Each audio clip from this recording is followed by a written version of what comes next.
बड़े बड़े पहाड़ों के बीच में एक पुराना सा गांव बसा हुआ था।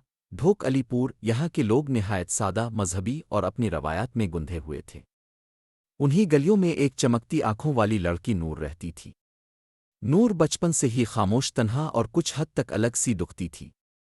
वो अक्सर रातों को चांद की रोशनी में गुमसिम बैठकर किसी से बातें करती, जबकि इर्द-गिर्द कोई ना होता। इसकी माँ ज़ोहरा बीबी ने कई बार इसे झिड़का, लेकिन नूर बस मुस्करा देती, जैसे कोई इसके काम में बात कर रहा हो। लोग कहते थे नूर पर किसी गैर मरी हस्ती का साया है, मगर माँ बाप उन बातों को देहाती तवहुमात समझकर नज़रअंदाज करते रहे। एक रात नूर छत पर चांद की चमक में बैठी कुछ पढ़ रही थी कि एक ठंडी सी हवा का झोंका इसके बालों को छू कर गुजरा। यकदम इसने महसूस किया कि कोई इसके पास आ खड़ा हुआ है। नूर, एक गूंजती हुई मगर नर्म आवाज सुनाई दी। नूर ने चौंक कर इधर अलिफादेर देखा, कोई ना था। नूर, मैं तुम्हें तकलीफ नहीं दूंगा, बस तुमसे बातें करना चाहता हूं। नूर ने डरते डरते पूछा, तुम कौन हो? मैं एक जनू हूं, मेरा नाम ज़ियार है। सदियों से अकेला हूं और तुम्हारी मासूमियत ने मुझे अपनी तरफ खींच लिया है। नूर को इसकी बातें अजीब सी लेकिन दिलकश लगें। ना जाने क्यों इसे ज़ियार से खौफ महसूस नहीं हुआ।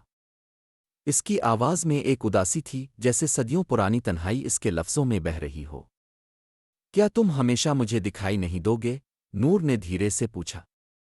नहीं, लेकिन तुम मुझे महसूस कर सकती हो, जैसे अब कर रही हो। ज़ियार की आवाज़ अब करीबतर महसूस हुई। नूर ने आंखें बंद कर लें और इसे लगा जैसे किसी नर्म, बेवज़न लम्स ने इसके माथे को छुआ हो। इस लम्हे इसे ऐसा लगा जैसे इसके अंदर रोशनी की एक लकीर सी दौड़ गई हो, जैसे दिल के अंदर एक नया दर खिल गया हो। इस रात पहली बार नूर ने किसी को अपनी तन्हाई की कहानी सुनाई। ज़ियार खामोशी से सुनता रहा। वो जनू था, मगर उसके जज्बात इंसानों से ज़्यादा गहरे लगते थे। अगले दिन गांव की एक औरत, बीबी शहजादी, जो देसी हिकमत और आमलों के किस्से सुनाती रहती थी, नूर की माँ के पास आई। इसने कहा, ज़ोहरा बीबी, मैंने कल रात तुम्हारी छत पर कुछ अजीब सी रोशनी देखी थी। लगता है तुम्हारी लड़की को किसी जनू ने छू लिया है। ज़ोहरा बीबी घबरा गईं। वो जानती थी नूर कुछ अजीब ज़रूर है, लेकिन जनू, ये तो बहुत खतरनाक बात थी। इस रात ज़ोहरा बीबी ने नूर को सख्ती से कहा, आइंदा छत पर मत जाना। रातों को जागना बंद करो। तुम्हें पता भी है लोग क्या कह रहे हैं? नूर खामोश रही, लेकिन इसकी आंखों में एक उदासी आतर आई। वो ज़ियार से दोबारा मिलना चाहती थी। कई दिनों तक ज़ियार नहीं आया। नूर की तबीयत बोझल हो गई। इसने चुपके से एक रात दोबारा छत पर जाना शुरू कर दिया। इस रात चांद मुकम्मल था। रोशनी नीली सी लग रही थी। अचानक हुआ चलने लगी और फिर ज़ियार की आवाज़ सुनाई दी, नूर, मैं वापस आ गया हूं। तुमने मुझे पुकारा, मैं आ गया। तुम कहाँ चले गए थे? ज़ियार ने कुछ लम्हे खामोशी इख्तियार की, फिर बोला, मैं अपनी कौम के कानून तोड़ रहा हूं नूर। इंसानों से ताल्लुक़ रखना, उनके करीब आना, ये सब ममनू है।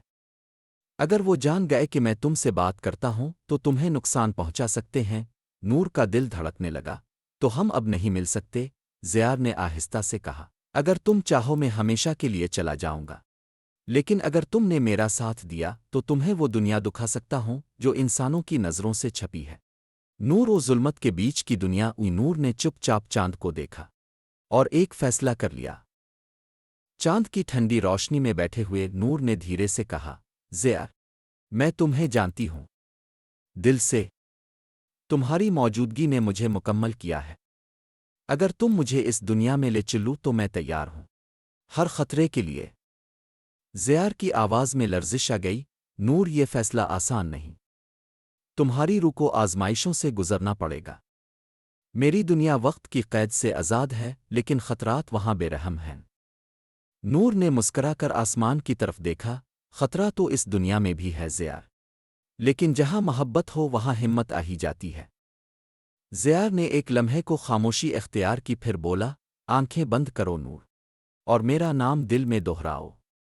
नूर ने आंखें बंद की और जैसे ही इसने ओ ज़ियार ई पुकारा, फिज़ा में अजीब सी गुनगुनाहट फैल गई। वक्त जैसे साकित हो गया। एक नीली सी रोशनी इसके गिर्द लिपटने लगी और फिर سب کچھ بدل گیا۔ نور نے آنکھیں کھولیں تو خود کو ایک اجنبی وادی میں پایا۔ آسمان ارغوانی تھا، درختوں کے پتے شفاف اور چمکدار، ہوا میں خوشبوئیں تیر رہی تھیں جنہیں بیان کرنا ممکن نہ تھا، مگر زمین پر کئی سائے حرکت کرتے محسوس ہو رہے تھے، کچھ نرم کچھ خاردار۔